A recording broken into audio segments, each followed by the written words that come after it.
This is Comic Picks by the Glick, and here's your host, Jason Glick. Hey, John. Hey, what's going on? Hey, it's like I'm just like getting ready, psyching myself up for the Avengers, which I'm actually not going to be seeing this week because I've got social obligations beyond the scope of it. So, Yes.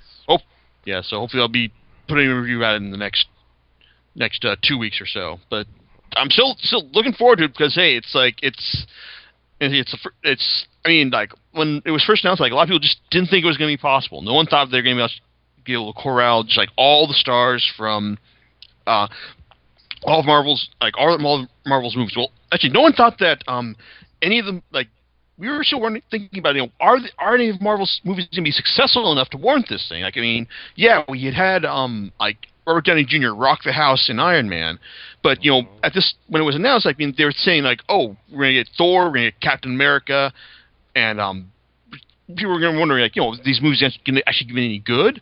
And also, like, now that Robert Downey Jr. is a huge A-list star because of Iron Man, why is he even gonna want to commit to like this ensemble piece for a big popcorn flick? Yeah, why would he share the stage? I mean, how would he feel about that, right? I mean, he's gonna be one out of what's the fraction here? We're talking about like let's see, that's seven major principal characters between you got Thor, you got Iron Man, you got Captain America, you got Thor, you got Nick Fury, Hulk, Hawkeye, and Black Widow. Like, all make up the Avengers, and 8 if you want to count Agent Coulson. So it's like, I mean, like, you just get like this big like ensemble cast right here. I mean, like, when I heard that they were gonna like try to shoehorn like Hawkeye and Black Widow in here, I thought that, okay, maybe we're trying to get like too many characters into this film here. But it's like, since then we found out that Joss Whedon is going to be writing and directing this movie, and to be honest, like, it's like, Whedon hasn't really made like like a bad step in as far as most of his work has gone. In fact, like, he's the kind of guy you wish that had like he should have been a much bigger name than he is by now. I mean, like, like with him writing and directing the Avengers, the opening weekend is going to be like one where like the opening week will make more money than any of his previous films that he's been involved with have combined. So there you go. I mean, the man absolutely deserves it, and I'm looking forward to it. And plus, the reviews so far I've heard have been like astonishing. We're talking like probably maybe best reviewed wide release of the year. I mean, it could wind up that way. I mean, much as I want to think that Batman is going to like absolutely destroy it, I get the feeling that Batman, The Dark Knight Rises is probably going to want to be an exercise in tempering expectations, because it's like, as fantastically great as The Dark Knight was, it's one of those events where like it's lightning in a bottle, and to try and capture that a second time around, the only way this is going to happen is if like we find out that Jesus has shown up for the premiere and says, man, this film's fucking great. So. Yeah, considering Batman, the last film, I mean, like, what, almost reached Titanic proportions? Yeah, I mean, it's like, it's like until like Avatar came along, it was like the only film to actually almost give Titanic a run for its money as like the highest grossing film, like in the U.S. in terms of raw dollars. Mm-hmm. So, I mean, it's like for this one, I mean, after 4 years, I want to say that that Christopher Nolan and company, like, they've really had a chance to plan things out and like deliver like the best sequel they can. But at the same time, I mean, The Dark Knight was just like this perfect storm of expectations that like I said, short of Jesus showing up and giving it his endorsement, we are going to be disappointed. So I mean, it's like, that's all I want to say about The Dark Knight. But Avengers, though, Avengers is like pure. Like I said, it's pure popcorn fantasy. It's not going to have nearly like the resonance of Batman, or even the Dark Knight specifically. But still, it's like, I'm looking forward to it. It should be a lot of fun. And if it's not, then, well, it's like you'll be hearing about that later on. Still, though, I'm here to talk about the comics, because it's like the Avengers. I mean, for years it was an also ran franchise. I mean, we're talking like the X-Men was was Marvel's bread and butter for so long that everyone else just kind of like took second fiddle to it. I mean, Avengers included, and it's like even though the series kind of set the standard for superhero team up books and produced a lot of classic stories, it was just kind of seen as just kind of it's just kind of it's Marvel's other main superhero franchise. That all changed when Brian Michael Bendis took over writing in the middle of the aughts, and gave us Avengers Assembled, and relaunched the series as New Avengers. Then it became Marvel's premier franchise, and basically set the stage for Marvel's development of this, of the series and the characters as movies. Because the thing is, Marvel had a real incentive to make the Avengers successful again in comics, because unlike say Spider-Man, unlike the X-Men, Marvel still owns all the rights to the Avengers. So naturally they can push these characters as being A-list movie. It's movie worthy characters. See also Hal Jordan's rise in and Green Lantern in the DC universe. Still though, it's for me though, the Avengers has never been a must-read franchise, must-read series for me, because they've never actually because except for certain rare exceptions, there's never been the amount of buzz or critical acclaim for certain stories that have gotten me involved in them. To that point though, it's for when I wanted to go back to the talk about a series that discusses the Avengers' origins, I went to the revisionist history approach, exemplified by Joe Casey in Earth's Mightiest Heroes Ultimate Collection. This collects the two 8-issue series that he did, detailing the history of the Avengers' earliest days. Now, short version is that the series started out with Iron Man, Thor, Wasp, and Ant-Man and the Hulk teaming up to combat threats they couldn't face individually, and the Hulk. The bit with the Hulk, kind of flamed out real quick. Because by issue 4 he was out, and but soon afterwards they discovered Captain America, and he became a cornerstone of the team to the point where the core Avengers team is signified by Captain America, Iron Man, and Thor. Now, Casey's take on Earth's Mightiest Heroes basically it takes a much more decompressed approach to the team's earliest days, and asks, how were these people with such disparate personalities able to work together, overcome their differences, and be a superhero team for the ages.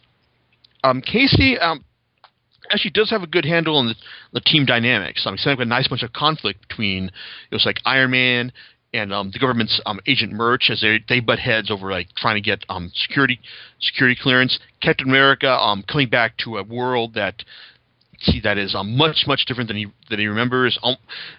Thor having to deal with all these people and their neuroses, even as they don't believe that he is actually of godly origin.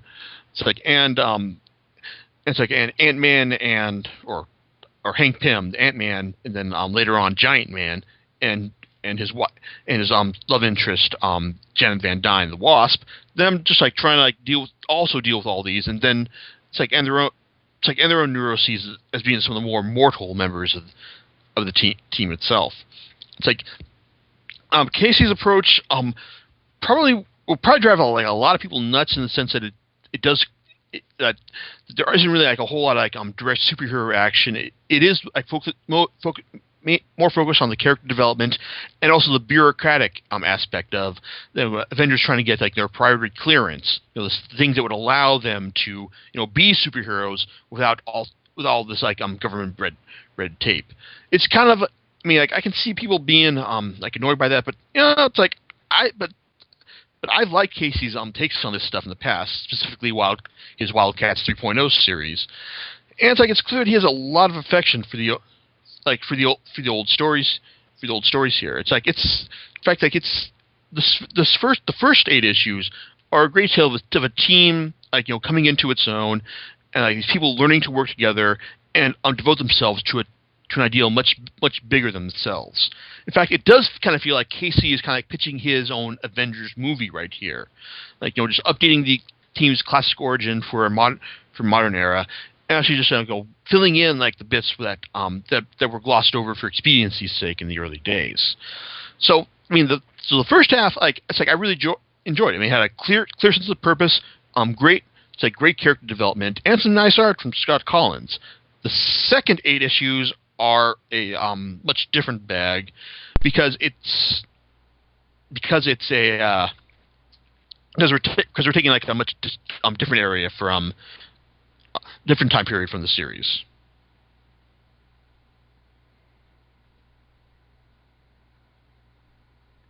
Did you want to say something? Nope. Okay, because the second 8 issues, Earth's Mightiest Heroes #2, basically takes a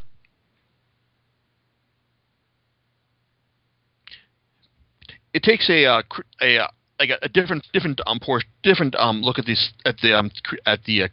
heroes era, and focusing on a much different set of heroes because while the first series focused mainly on Captain America, Iron Man, Thor, Giant Man, the Wasp, and Hawkeye towards the end. This series, it also focuses on like Hawkeye, the Wasp, Giant Man, but also the Vision and the Black Panther. So effectively, we're getting like kind of like a B-list team here. Now, I mean, like longtime Avengers fans are probably going to be annoyed at this, my characterization of this, but to be honest, like any Avengers team without Captain America, Iron Man, and Thor, we're dealing with like B-list characters here.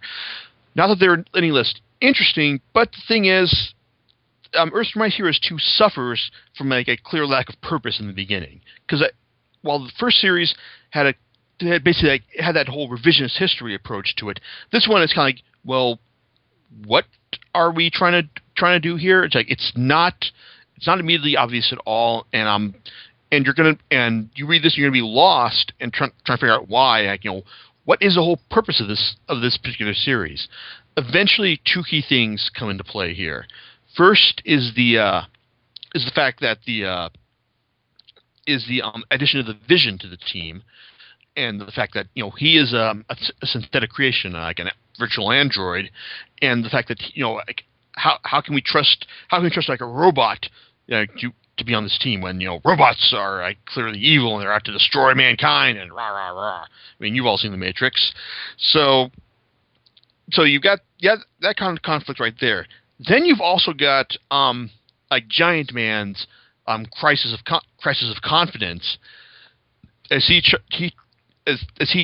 basically unfortunately a sensible team leader role, but also like as a scientist he is very much like out of his depth here, and he feels kind of marginalized in the face of more proactive heroes like Hawkeye and the Black Panther. This leads to what I originally thought was going to be was one of the most out there sections where he basically cracks into the stress and reinvents himself as like a much more proactive Batman style hero in the form of Yellow Jacket, and everyone sees that okay, you are still Hank Pym, Giant Man, but now you are crazy because you're like trying to pretend to be another hero, and we can all tell that you're this other guy.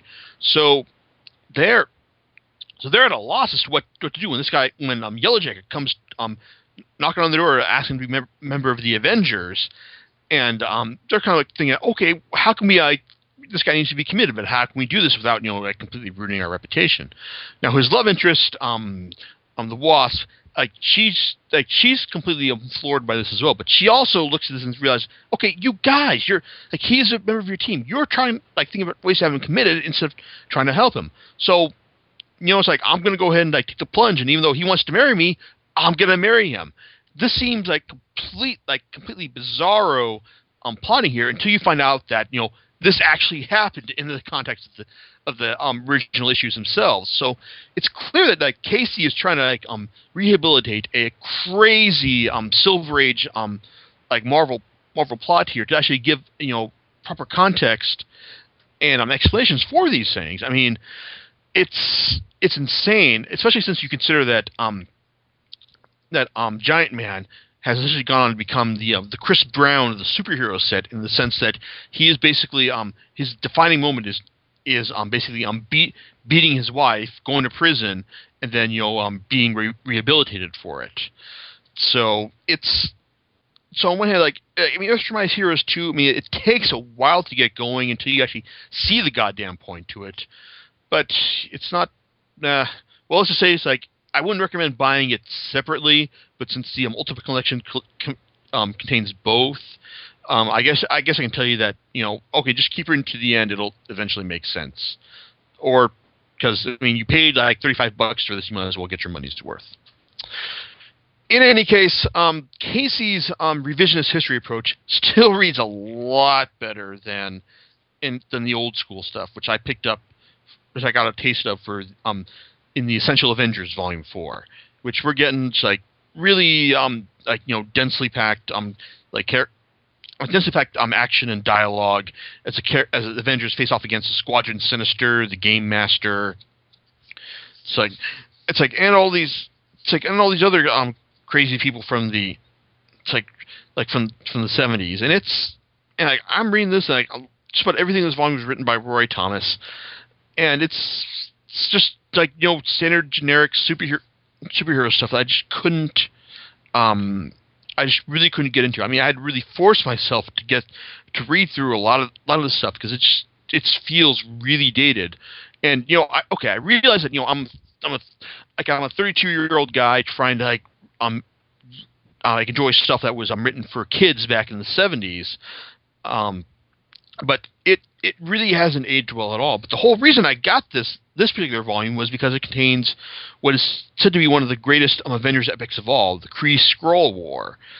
And reading through that right there, I kind of wish I'd just been able, that Marvel actually released the hardcover in time, because I could have just read that and been done with it. But the much vaunted Kree-Skrull War doesn't really focus so much on the Krees fighting the Skrulls. I mean, yeah, they're mentioned in the background a couple times, and it even comes to the forefront later on. But still, it's almost feels like an afterthought in a lot of these issues, as we see things like the Kree trying to devolve, devolve America, the Avengers being disbanded. I don't know. To be honest, I'm reading this and I'm thinking, okay, give me Annihilation, give me Keith Giffen or Dan Abnett and Andy Landing's Annihilation or other cosmic sagas. It's over this right here. Yeah, I know it's a classic story, and I'm way out of the age range required to appreciate it, but still, it's like I said. I wish I can't Essential Avengers Volume 4 and the Kree-Skrull War, pass. Okay, still though, Avengers, when I started reading comics, like I said, Avengers were the also-ran compared to the X-Men. Then there was a time when Marvel's primary hero was Captain America, Iron Man, Fantastic Four, and the Avengers themselves were given the A-list treatment when they were sent off to Jim Lee and Rob Liefeld studios for the Heroes Reborn epic. And the thing is, and that didn't work out initially as intended, because as everyone knows, Rob Liefeld is a terrible artist, and even worse storyteller, so that halfway through, Marvel canceled its contract with him and basically gave the whole thing over to Jim Lee's Wildstorm Studios. But this only lasted for a year, and they wanted to give some buzz and heat back to these characters before they brought them back to the Marvel Universe. And when they did, then they put them back in the hands of great creators such as Kurt Busiek for Avengers and Iron Man, Mark Waid, who had basically revitalized Captain America a year prior with his own run, and who else? Oh yeah, Scott Lobdell for Fantastic Four, but that didn't last very long. Anyway, but the thing is, Kurt Busiek and teamed up with legendary artist George Perez for a lengthy run on Avengers, and that's what I picked up the first softcover volume of that, titled like Avengers Assemble, and it's good, solid superhero storytelling. Certainly light years above what we got in the 70s, but it still has that verbose, like overwritten style that characterizes Silver Age and Busiek's style, and it's kind of Busiek's default style. Now, Busiek I think he's a good writer, but I think he's better when he's not like I'm working on stuff like mainstream stuff like this. Like my favorite stuff from him has been Dark Horse's Conan series, which allows him to channel that Silver Age style to a much darker and more interesting effect. Here, it's like reading these like Avengers stories. I mean, it's it's like a huge heaping like slice of fan service, in the sense that the first couple of stories basically involve like every Avenger ever being attacked by warped Asgardian foes, and then being thrown into a parallel into a remade reality by Morgana Le Fay, and they're like fighting each other in a feudal medieval world, and then eventually going on to fight a mind-controlled Squadron Supreme again, and there's even a mini crossover as they team up to fight a Kree effort to take over the world. And it's like I said, it's familiar, predictable like superhero action. Busiek has a good handle on all the characters, and Perez, well, I mean, the guy's fantastic, and he's one of those guys who will just draw every goddamn thing on the page. It's like Wizard once joked that this guy obviously must get paid by the line for all the detail he puts into his work right here. But it's like, as far as I'm concerned, it's like it's all right. I mean, if I didn't want to actually seek out this particular era in Avengers to talk about right now, I'm not sure if I would have got this otherwise, because it just feels like like too predictable, too familiar, and not. And it's just kind of like ordinary for the most part. I mean, I like Busiek's like the sense that he gives his characters like there's this self-awareness, and since a lot of stuff has been done before, such as when one of the when Justice of the New Warriors mentions that, hey, this plan to the fact that the Norn stones have been sent into 5 different spaces, it's probably a plan to get like us to split up in order to track them down. And then everyone in the room looks at him saying, duh. And he realizes that, oh yeah, you do realize it's a trap. My bad. So I mean, there's lots of fun little self-aware moments like that I like. But the overall stories are just kind of like, I could take it or leave it. Still though, Busiek does manage to get can tell a really epic story when he wants, because the one Avengers story I did own prior to the Bendis era was his Ultron Unlimited, when the entire team has to take on the crazed robot, who is basically massacred a fictional European country, and they have to all go in and take care of it. It's a good example of like.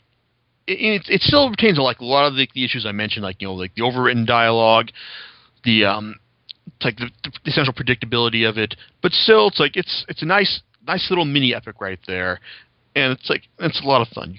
You can pick it up in the second volume of Avengers Assemble. Now, that said, as I've said before on this podcast, my Avengers are Bendis' Avengers.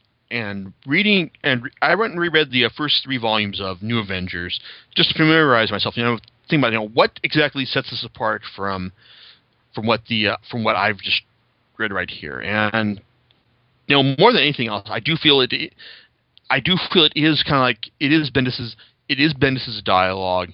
It is like the And actually, like, to be honest, like it's like Bendis like writes like his dialogue just makes things feel flow at a much more sprightly pace. And to be honest, as I'm reading this, I realize that I do realize again like a kind of a like a more I am more enlightened now to the whole like writing for the trade bit, because I mean like, a lot of the stuff that I'm talking about earlier with the Busiek's Avengers, the old school like 70s style Avengers, yeah, they are kind of written for they're very, very dense in terms of like the dialogue, story, and like the pacing, and Bendis's like I mean it just flows a lot better. But that's also because I'm reading it in trade, because I can't stand to read stuff like on a month-by-month basis, like that whole to be continued like month after month just like grates on my nerves after a while like having to be just like getting to be continued and waiting 6 months on rare occasion, that actually does feel a lot better for me. So but Bendis's dialogue really really does make a lot of difference, and it does and it gets, like I say, much more lively feel, and it's like and the stories are also more interesting as well. It's just the prison break, which is them tracking down the prison break, which opens it's like the first volume of New Avengers, and the multiple levels of deceit that Spider-Woman is operating under when she joins the team. It's like the true identity of Ronin, which I still don't think is a cheat compared, because I figure that the muscles were actually part of probably part of the costume, and like the overall story that Bendis was setting up, which is eventually resolved in, or like a lot of the stuff I'd hear that was introduced out here was paid off in Secret Invasion. But still, though, I realize it's a huge, massive tonal shift that anyone who's reading this stuff, Avengers before, I can see like why people would hate this stuff. But I mean, like, to be honest, I mean, this is like I said before, this is when I first started reading the Avengers, and like Bendis' approach is going to be kind of like the default, it's like what I always come back to, and what really got me into the series, for lack of a better word. However, and I'm coming up on the end here. The other notable take on the Avengers in my collection, and what I am willing to bet the movie itself will reflect more often than not, is Mark Millar and Brian Hitch's The Ultimates. Now, it's a sign of the time. It was a sign of the times that when the Ultimate Avengers series was announced, that they couldn't actually say it was Ultimate Avengers. They actually went and called it The Ultimates, because the Avengers brand had sunk so low, and they wanted to give it like a nice fresh shine for the for the new era. Now, I bought this series, and this is the time when I came out, when I was still buying, when I bought stuff in single issues. Because when I heard that like Millar and Hitch were teaming up to do a series, I thought, fuck yeah, I gotta buy that shit when it comes out. No more waiting for the trade for me. I'm gonna get it now. And once all 13 issues had come out, I had gone, okay, no more buying single issues. After all the delays here, I'm waiting for the trade for good from now on, which served me very well once the second volume of the Ultimates was concluded. For all those who remember how long it took that series to come out, but still, like Millar and Hitch's like take on the series. Well, okay, let me back up a second. I've said like no end of shit about Millar's style it's like on the side and on this podcast, but it's like, and rereading these 13 issues, I can see the genesis of a lot of stuff that annoys the hell out of me about